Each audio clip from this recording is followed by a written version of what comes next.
Dear learners, welcome back to my YouTube channel. In this video, we'll be seeing what are the different types of organization. Organization, it can be classified on the basis of authority and responsibilities which is assigned to an individual and the relationship which is existing among the employees working in the organization. In this way, the organization can either be formal organization or informal organization. Let us see what is formal organization. The organization which is deliberately as well as consciously created in order to attain the goal of the organization.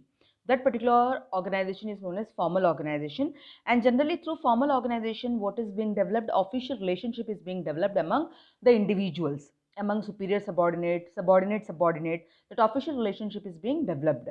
And the communication channel which is followed in case of formal organization is known as formal communication channel, and this formal organization have well established rules and procedures, Let us see what are the features of formal organization. The first one is it is consciously as well as deliberately designed, and this formal organizations need specialization also. It is based on what? Delegation of authority. The authority, responsibilities, duties, policies, procedures, rules, all are well defined in case of formal organization. The principle of unity of command is usually observed in case of formal organization. This is deliberately impersonal, and this formal organization is supported by the organization chart. The organization chart which we have seen in the last video, that organization chart shows the formal organization, the flow of authority and the relationship which is being established in case of that organizational chart. It is an example of formal organization.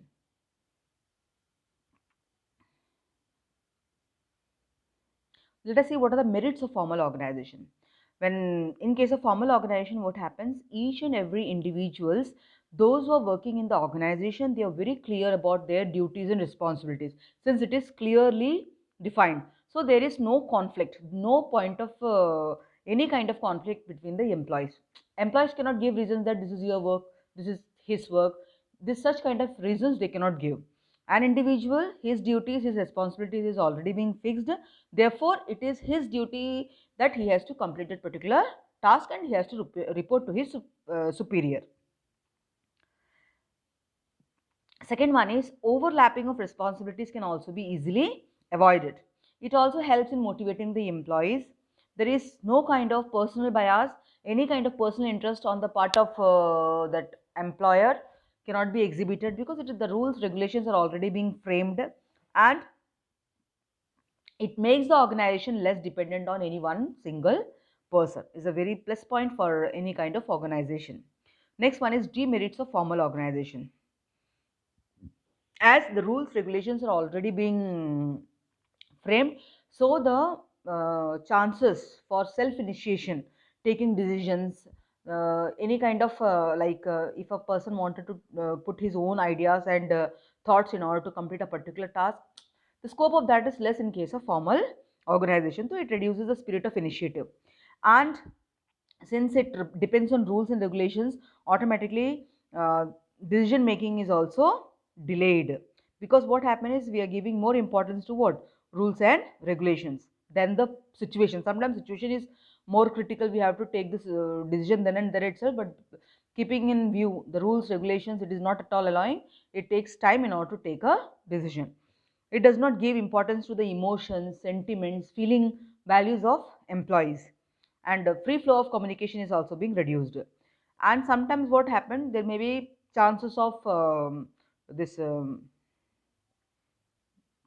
chances that there, it creates some problem of coordination also in case of formal organization. Next, moving to informal organization. Informal organization is the outcome of what? Some personal or social relationship which the individuals are developing within themselves with the other employees in the organization. So this is known as informal organization, and this informal organization is not having any space in the organization chart, and this is not deliberately made, as we have seen in case of formal organization that is deliberately and consciously made. It is not deliberately made, it is not consciously made. Generally the people who is working in the organization, the employees, by uh, having some common taste, common preferences, some may be outspoken. Likewise, language influence may also be there, some personal admiration, something like that. They may be having something which is similar in two employees. Automatically they will be connected to each other through this informal organization. And you can say this may be some of the factors which influence the employees in order to go for developing informal organization. And these groups basically they fulfill a majority of their personal needs with the help of such kind of informal relationship. And this informal relationship is being created during off break hours of an office, when they are going for a tea, coffee, lunch break, like that, or sometimes after the evening hours also, after the working hours also they used to develop such kind of relationship. Let us see what are the features of informal organization. Informal organization, it arises spontaneously. It is not being pre-planned that I have to develop a relationship or I have to have some intimacy or friendship with some other employee. It develops how?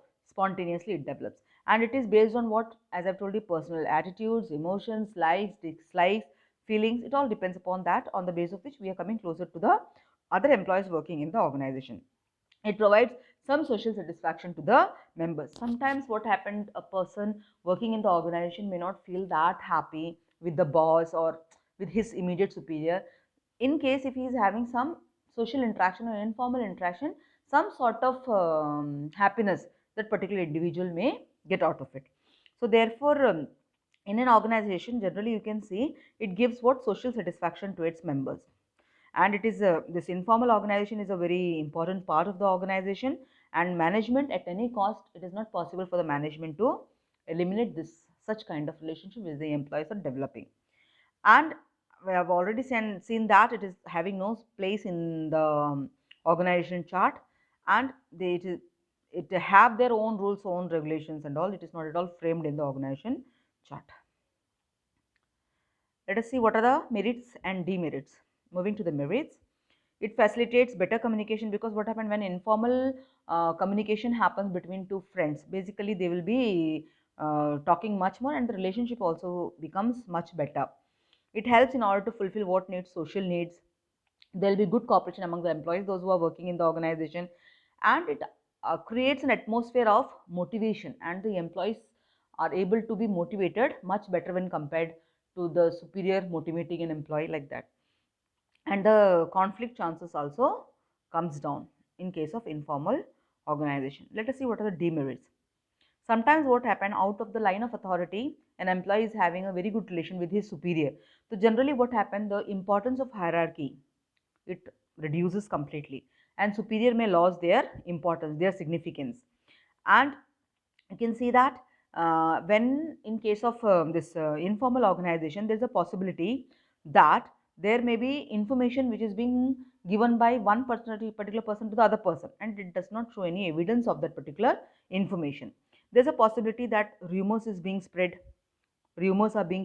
among the employees regarding the attitude of the top level management or middle level management or any of the influential person in the organization. So therefore, and the employees, they may adopt a casual approach towards work in case of an informal atmosphere. If they become more informal, automatically what happens, they will be very casual towards their work. It may affect what? It may affect the quality of work also. So it is possible for any person, they can also, any other person, they can also come and become a part of the informal organization, which is not a good sign also sometimes. Let us see what is the difference between formal and informal organization. It's very simple, as we have already seen what are the various differences. This formal organization is deliberately, consciously created, and it is presented with the help of organization chart, which we have seen already, that a diagrammatic presentation of organizational structure is known as organizational chart, and that is nothing but that is your formal organization. And informal organization, it arises spontaneously. Authority and responsibility is very important for the functioning in case of formal organization. But in case of informal organization, only personal factors like friendship, taste, same preferences, trust, confidence, that is most important. Rules and procedures are important in case of formal organization, but here there is no rules regulations, there is only personal relationship among the employees, which is more important. This is shown in the organizational chart and it is not shown in the organizational chart. In case of formal organization, the authority is flowing downwards and the responsibility flows upwards. There is no flow of authority or responsibility in case of informal organization. And in case of formal organization, it is deliberately, consciously created, as we have seen in the first point. Why it is deliberately and consciously created? It is deliberately and consciously created in order to attain the organizational goals. And informal organization is created to fulfill what needs? Their social needs of an individual. Sometimes this also helps them in order to attain the organizational goal also. Sometimes we can say there is a connection between this informal as well as formation of informal organization and attaining the objective of the organization, but it should be taken in the better way. Designations and official positions are very important in case of formal organization. Designations and official positions are not at all important. The person who is working in the low post can have a good contact with the person who is working in the higher post. That may be some due to some good relationship they are having. Formal organization is permanent stable, but informal organization is highly unstable. It can dissolve at any time, any point of time. So far you have seen what are the principles of organization, what is organizational structure, what is organizational chart, what is the different types of organization. Formal organization, we have seen merits, demerits, etc., etc. In informal organization also we have seen merits and demerits, and I am sure that you are very clear on these topics. Thank you.